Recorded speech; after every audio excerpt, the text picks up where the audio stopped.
உங்களுக்கு பிடித்த சமையல் சேனலுக்கு உங்களை அன்புடன் வரவேற்கிறேன். இன்னைக்கு பாசிப்பருப்பு பாயசம் எப்படி செய்யலான்னு பார்க்கலாம். வாங்க வீடியோக்குள்ளே போகலாம். பாசிப்பருப்பு பாயசம் வைக்கிறதுக்கு ஒரு ஸ்டவ் பற்ற வச்சு அதில் கடாய் வச்சு 1 டம்ளர் பாசிப்பருப்பு போட்டுக்கோங்க. 1 டம்ளருங்கிறது ஒரு சின்ன டம்ளர் தான், ஒரு 150 கிராம் இருக்கும். அந்த அளவு ஃபஸ்ட்டு செய்யும்போது கம்மியாக செஞ்சு பாருங்கள், அது உங்களுக்கு வசதியாக இருக்கும். ஏன்னா சின்ன பசங்க எதுவும் செஞ்சு பார்க்குறீங்க அப்படின்னா இது ஈஸியாக இருக்கும். கொஞ்சமாக பண்ணி பார்க்குறதுக்கு. வறுக்கிறதுக்கு ரொம்ப தீர மாதிரியெல்லாம் வறுத்துறாதீங்க, லேசாக வருங்க, வாசம் வர அளவுக்கு வந்தால் போதும். கைவிடாமல் ஆனால் வருங்க, இல்லைன்னா ஒரு பக்கம் தீஞ்சிரும். அதனால தான். அதுக்கப்புறம் இது பாத்திரம் வச்சு ஒரு 3 டம்ளர் தண்ணி ஊற்றிக்கோங்க. நான் குக்கரில் வைக்கலை, இப்போ அந்த பருப்பை கழுவி போட்டுக்கோங்க. நான் குக்கரில் வைக்கலை, ஏன்னு கேட்டால் குக்கரில் வச்சாக்கா கஞ்சி மாதிரி வந்துடும், அது டேஸ்ட் அவ்வளோ நல்லா இருக்காது. அதனால் நீங்கள் பாத்திரத்துலையே வேக வச்சுக்கோங்க. பாத்திரத்தில் வேக வச்சா ஒரு 3/4 பதத்துக்கு வெந்துச்சு அப்படின்னாக்கா உங்களுக்கு நல்லா இருக்கும். அதிலே கொஞ்சம் மெல்லமாக வச்சு வேக வச்சுக்கோங்க. பாசிப்பருப்பு ரொம்ப நேரம்லாம் வேகாது, சீக்கிரம் வெந்துடும். அதனால் அதிலே போட்டுக்கோங்க. பாசிப்பருப்பு தனியாக வச்சு பாயசம் வைக்கக்கூடாது சொல்லுவாங்க. அதனால் அதில் 2 அரிசியும் 2 கடலை பருப்பும் நான் சேர்த்து போட்டிருக்கேன். அது ஒன்றும் டேஸ்ட் எல்லாம் மாறாது, நல்லாவே இருக்கும். அதுவும் கிட்டத்தட்ட அந்த அளவுக்கு வெந்து வந்துடும். எல்லாத்தையும் இப்போ ஒன்றா போட்டு இது பண்ணிக்கோங்க. குக்கரில் வைக்கிறது வேண்டாம். இதில் செஞ்சு பார்த்தாக்கா அந்த டேஸ்ட் வேறு மாதிரி இருக்கும். குக்கரில் வச்சு பாயசம் வைக்கிற டேஸ்ட்டு வேறு மாதிரி இருக்கும். ஒரு தடவை நீங்கள் இந்த மாதிரி வச்சு பாருங்களேன், குக்கரில் வைக்காமல், அதோட டேஸ்ட் எப்படி இருக்குன்னு உங்களுக்கு தெரியும். இது ஓரளவுக்கு ஒரு 3/4 பதத்துக்கு வெந்து இருந்தால் நல்லா இருக்கும். அப்போ பாசி பருப்பும் இந்த தேங்காயும் சேர்த்து சாப்பிடும்போது, பருப்பும் தேங்காய் அந்த வெல்லம் சேர்த்து கடித்து சாப்பிடும்போது அந்த டேஸ்ட்டு நல்லாயிருக்கும். இப்போ வெந்திருக்குது பாருங்கள், இந்த அளவு கொஞ்சம் பார்த்துக்கோங்க. அப்பப்போ கிண்டிக்கங்க, இல்லைன்னா அடி பிடிச்சிடும்.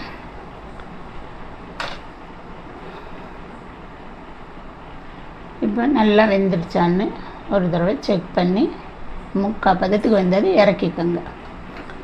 அதுக்கப்புறம் ஒரு கடாய் வச்சு அதில் வெல்லம், 1 டம்ளர் அரிசி பருப்பு எடுத்திருக்கேன், அதுக்கு தகுந்த வெல்லம் எடுத்துக்கோங்க. 1 டம்ளர் வெல்லம் அதுக்கு சரியாக இருக்கும்.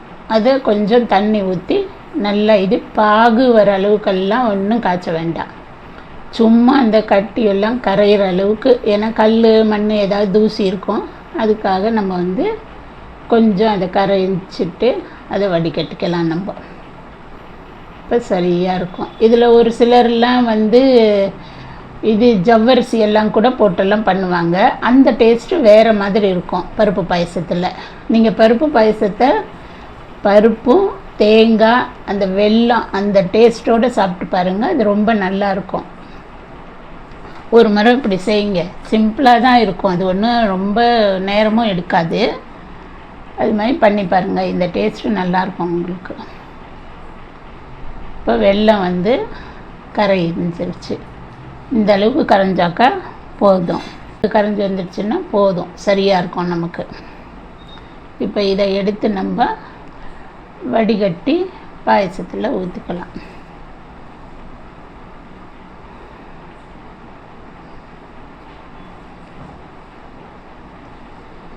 இப்போ எடுத்துட்டு அதை ஸ்டவ்வில் வச்சுட்டு இப்போ இதில் ஊற்றிடுவோம். நம்ம இதை ஊற்றி 2ஐயும் சேர்த்து 2ம் ஒன்று சேர்கிறதுக்கு கொஞ்சம் நேரம் கொதிக்க விடுவோம். நம்ம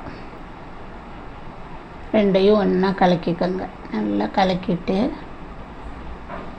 2ம் ஈவனாக ஆகிற அளவுக்கு கொஞ்சம் நேரம், பருப்பில் அந்த இது ஏறுற அளவுக்கு கொஞ்சம் நேரம் வேக விட்டிங்கன்னா சரியாக இருக்கும். பாசி பருப்பு எப்பயுமே பாயசத்துக்கு ரொம்ப கஞ்சி அளவுக்கு வெந்துடக்கூடாது. நம்ம வாயில் அப்படி கொஞ்சம் தட்டுப்படுற மாதிரி இருந்தாக்கா அந்த டேஸ்ட்டு நல்லாயிருக்கும். ஏன்னு கேட்டால் அதுக்கு அப்போ தான் அந்த தேங்காயும் பருப்பும் சேர்ந்து சாப்பிடும்போது டேஸ்ட்டாக இருக்கும். இப்போ இந்த அளவுக்கு போதும். இப்போ ஒரு சிட்டிகை உப்பு சேர்த்திங்கன்னா, அந்த வெல்லம் சேர்க்குற பொருளில் எப்பயுமே கொஞ்சம் உப்பு சேர்த்தோம்னா டேஸ்ட்டு கூடுதலாக இருக்கும், ஸ்வீட்டு நல்லாயிருக்கும், அதுக்காக சேர்க்கறது. இப்போ இதை இறக்கிட்டு நம்ம முந்திரி தாளித்து போட்டுக்கலாம். இப்போ ஒரு பேன் வச்சுட்டு உங்களுக்கு தேவையான அளவு கொஞ்சம் ஒரு 2 ஸ்பூனு இல்லை 3 ஸ்பூன் நெய், சின்ன ஸ்பூனில் ஒரு 3 ஸ்பூன் நெய் போட்டுக்கோங்க.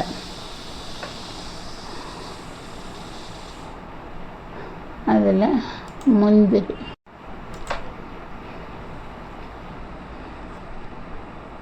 அதில் கொஞ்சம் ஒரு 10 முந்திரி போட்டுக்கோங்க. முந்திரியும் திராட்சையும் போட்டு நம்ம லேசாக பொரித்து போட்டுக்கலாம்.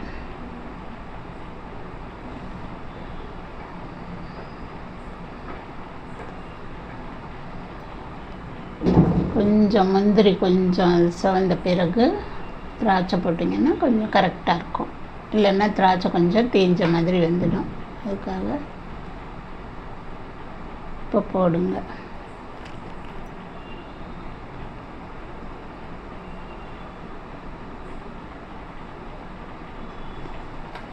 இப்போ ரெண்டும் ஒரே அளவுக்கு கரெக்டாக வந்துடுச்சு பாருங்கள். இப்போ நீங்கள் இதை எடுத்து இதில் போட்டுட்டு இதே நெய்யிலேயே தேங்காவை நல்லா கொஞ்சம் வதக்கிட்டு போடலாம்.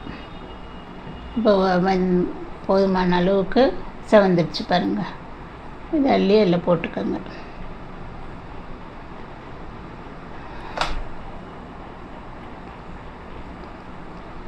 அந்த நெய்யிலேயே தேங்காய், இந்த பாயசத்துக்கு ஒரு மூடி தேங்காய் இருந்தால் நல்லாயிருக்கும். ஏன்னு கேட்டாக்கா தேங்காவும் பருப்பும் சேர்த்து சாப்பிடும்போது அந்த டேஸ்ட்டு நல்லா இருக்கும். இதை நீங்கள் வதக்கிட்டிங்கன்னா கொஞ்சமாக ஆகிடும். நல்ல நெய்யில் வதக்கும்போது அந்த டேஸ்ட்டு நல்லா இருக்கும். பால்லாம் ஒரு சிலர் புழிஞ்சு ஊற்றுவாங்க, அந்த டேஸ்ட்டு வேறு மாதிரி இருக்கும். நீங்கள் இந்த மாதிரி செஞ்சு பாருங்கள். குக்கரில் வைக்கிறவங்க ஒரு சிலர் இதில் ஜவ்வரிசி கலந்து இதெல்லாம் போடுவாங்க. அது மாதிரிலாம் இல்லாமல் இந்த மாதிரி ஒரு தடவை செய்யுங்க. இந்த டேஸ்ட்டு உங்களுக்கு ரொம்ப பிடிக்கும். ஒரு தடவை இந்த மாதிரி பண்ணி பாருங்கள், வித்தியாசமாக இருக்கும். இந்த அளவுக்கு ரொம்ப சிவக்க வேண்டாம். அந்த ஈரப்பதம் போகிற அளவுக்கு கொஞ்சம் அப்படியே செவந்ததும் எடுத்து போட்டுடுங்க.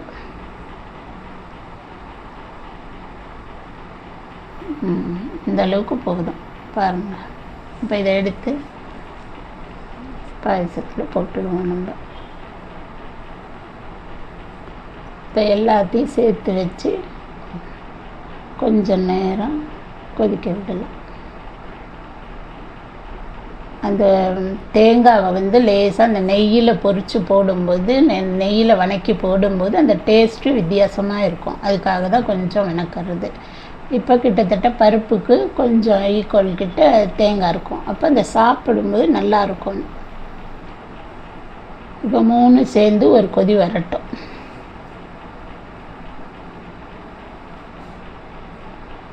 அந்த பிறகு ஒரு ஏலக்காய் கொஞ்சம் போடுங்க வாசத்துக்கு. கடைசியாக இறக்க பொறிச்ச ஏலக்காவை போட்டுட்டு நிறுத்திடுங்க ஸ்டவ்வை.